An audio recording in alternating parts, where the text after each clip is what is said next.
この動画では学ばプラス R で小テストを作る基本的な知識について解説します。まず小テストの作成方法の基礎を紹介します。次に小テストの基本的な構成と公開方法について解説します。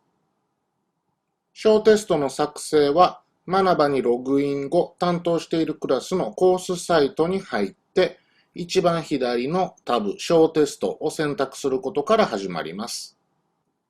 小テストの作成をしますと小テストの出題の方法を聞かれます。いくつかの種類がありますが、ここでは学生が提出したら自動的に採点される自動採点小テストについて説明します。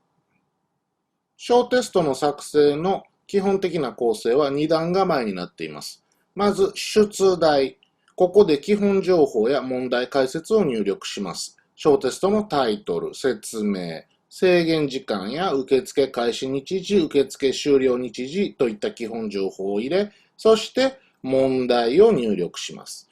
次の段階としまして、正解と配点を入力します。ここでは先ほど入力した問題の正解がどれなのかを選んだり、その正解の得点を入れたりします。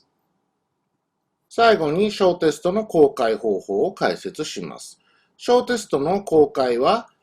入力を終えた小テストのこちらの列、公開非公開のスイッチ、ここを押して状態を公開中に切り替えることで小テストが学生に対して公開されます。再編集するときなどは公開が自動的に非公開に切り替わって、その間、学生は小テストを受けることができません。